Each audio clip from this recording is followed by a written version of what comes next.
Bonjour. De carburant. Non seulement vous utilisez le véhicule de l'État, vous utilisez le carburant de l'État et vous êtes à l'aise. Vous ne savez pas que c'est une dotation et qu'on préfère jeune homme. Non, et puis ce qui m'énerve, c'est pas appeler le commandant là-bas. Nous on voit ça à Abidjan ici, à tout le commandant à Abidjan.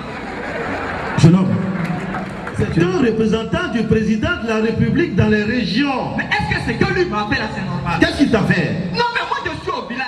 Je prends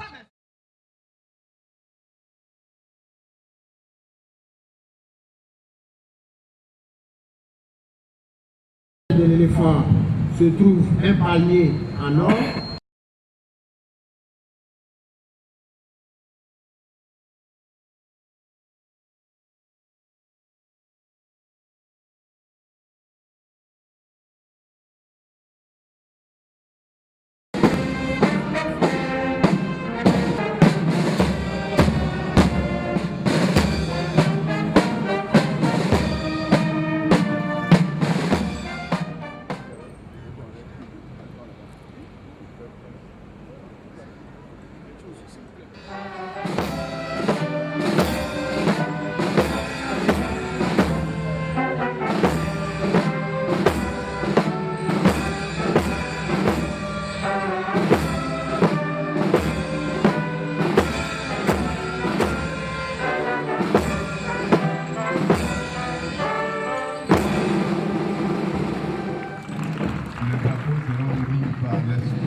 Le sentiment d'appartenance à un pays est une force irremplaçable. Cela nous reconforte, d'autant que la République de Côte d'Ivoire porte en son cœur le projet de cohésion nationale et le dessein d'une citoyenneté accomplie. Ces deux projets sont en mesure de conjurer tout péril. Aussi, est-il impérieux que le plus grand nombre de nos concitoyens accèdent au savoir, à la formation civique et politique. Il n'existe pas de démocratie sans culture civique et politique. Notre société, comme le soulignait Cicéron dans sa célèbre définition de la République, n'est pas un assemblage d'hommes groupés en troupeaux d'une manière quelconque, mais un groupe nombreux d'hommes associés les uns aux autres par leur adhésion à une même loi et par une communauté d'intérêts. Fin de citation. C'est pourquoi l'éducation au civisme que nous préconisons doit être le fondement de notre démocratie. Car le citoyen ivoirien aujourd'hui plus qu'hier doit être un citoyen conscient, un citoyen respectueux des lois. Ainsi donc, être citoyen, c'est être le sujet de droit. C'est également être le dépositaire et le transmetteur responsable de ses droits. C'est le sens de la citoyenneté et de la démocratie. La démocratie, sans primauté du droit, est impensable.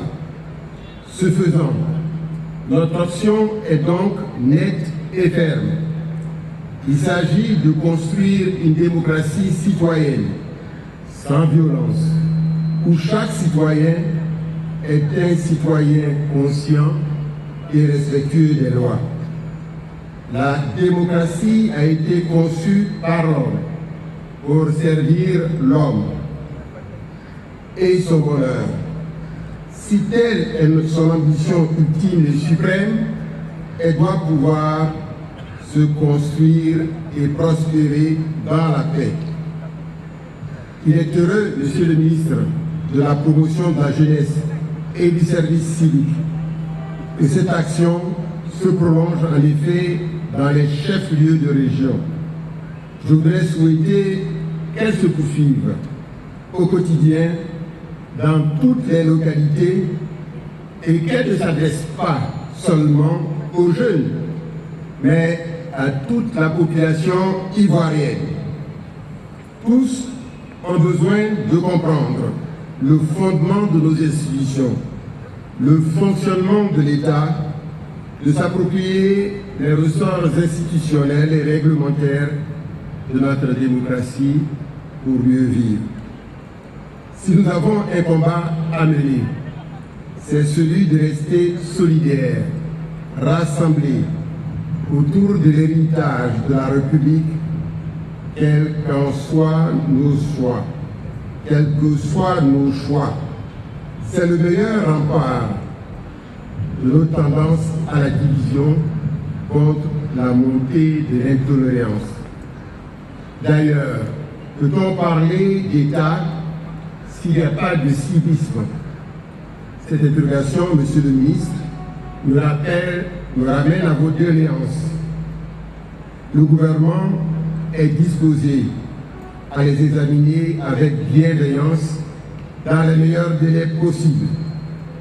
Concernant en particulier l'exécution chantée de l'hymne national, l'entame de chaque manifestation officielle sera consacrée, Monsieur le ministre, à la guyanaise.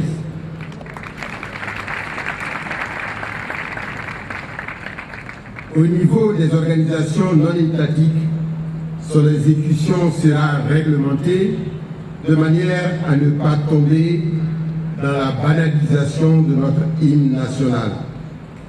Sur ces engagements de renforcement de l'éducation à la citoyenneté des populations, je déclare ouverte la 2e édition de la Semaine nationale du civisme